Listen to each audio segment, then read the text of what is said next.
Hi everybody, and welcome to the Back 9. In this episode, I'm going to give you my review of the Titleist T200 and T300 irons. I'd like to start out by saying that this review took a little while to put together because I didn't want to take both sets of irons out at the same time. So I would take the T200s out for a round, then the T300s out for a round. I did the same thing in GC Quad. Instead of hitting both at the same time, I would get tired and it wouldn't be a fair comparison. So I did a session with the T200s and then a session with the T300s.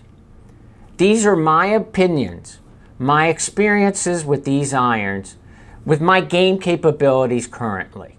Now, I've always felt that Titleist has made really good equipment for really good golfers. And I still think they do today.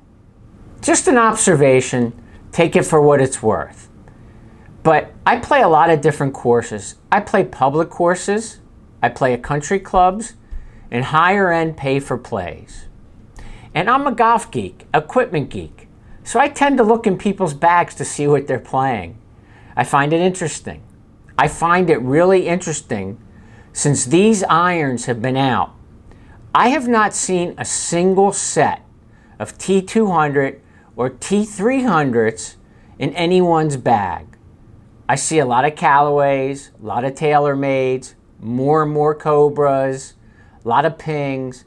I have not seen a single set of the T-line irons in anyone's bag since they've been out. Does that mean anything? I don't know. It says a little something to me, but let me know what you think about that. So for this test, I couldn't get a full set of both clubs. I did get a 6, 7, 9 iron and a pitching wedge with my KBS Tour 90 shafts in them. So the T200s are good looking irons. I think by looking at these pictures you can tell. They have a medium top line, a little offset, and a medium sole. Good shape iron, good mid-size shape iron. Now Titleist calls these their players distance irons. And they replaced the AP3s from last year. They're strong lofted. They have a pretty clicky feel at impact. And I was surprised that they didn't feel better. They feel a little hard. Now one good thing about the T200 irons is they're very consistent. And what I mean by consistent is if I take out my bad shots and I put together 10 to 12 good ones, in all the categories, there's very little difference between shots. Spin, very little different between shots. Carry, very little difference. Launch, etc. So they're very consistent, and that's good for an iron. I really like that. I got really good spin numbers out of these, which I like, and really good ball speeds. And again, both consistent. One thing about the T200 irons are they're not very forgiving. At least not for me and my abilities. If I had to rate them on forgiveness, I would probably rate them like a C+. Now, maybe a better golfer, a low single-digit handicapper, and someone who swings harder than I do might benefit more from them. But for someone with my abilities, I got very little forgiveness out of them. Now, the T200s replaced last year's AP3s.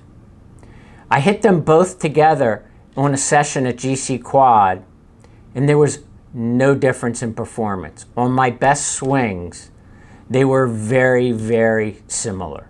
The thing about the T200s are, they really can't compete with the competition today in that player's distance iron. Most of the competition is more forgiving.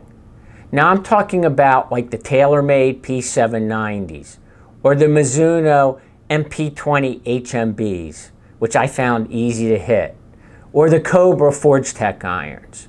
All those clubs are more forgiving and in my opinion go farther from my experience hitting them.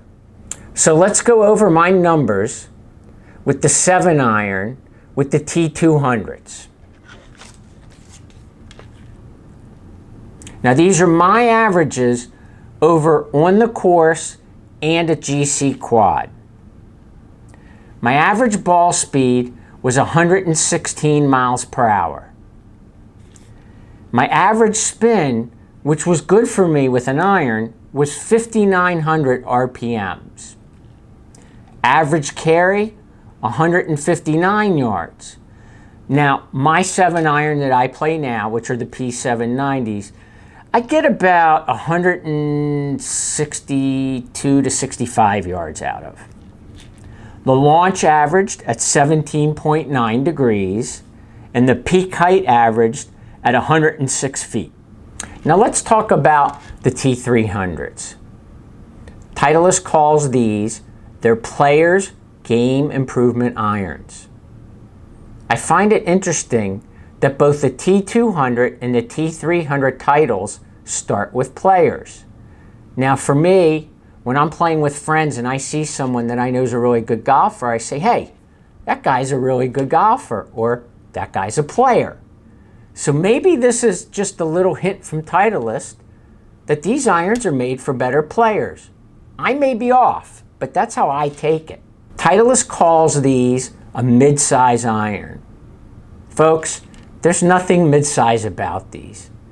These are big irons. The T300s replaced the AP ones from last year. And they're similar in some ways. They have a thick top line, more offset, and a chunkier sole. Now, I think these are some really funky looking irons from the back. Myself and some other people I know call them the Starship Enterprise. I'll show you a picture and let you judge for yourself.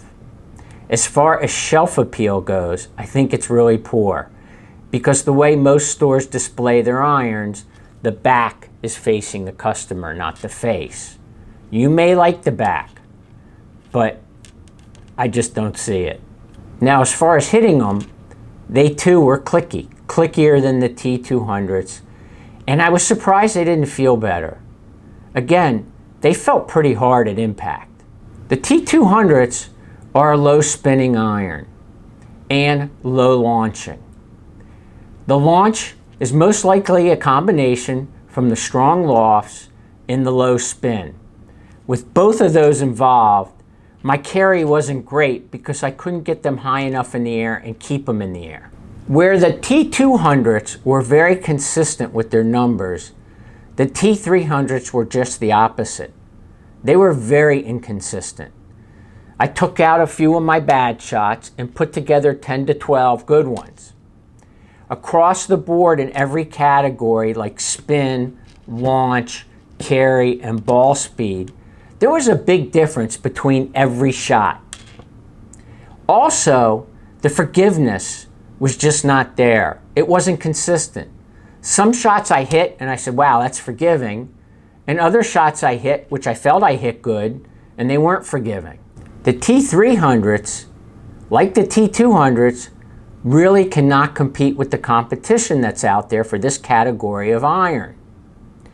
What I mean by competition, the Cobra Speed Zones, the TaylorMade Sim Max, the Callaway Maverick Max, and any ping iron except in their players category. So let me go over my numbers with my 7-iron with the T300. Again, these were taken on the course and in a hitting bay. My ball speed average was 118 miles per hour. My spin average on the low side was 5,100 RPMs. My carry average was 160 yards, which was a little longer than the T200s, but again, shorter than my current gamers.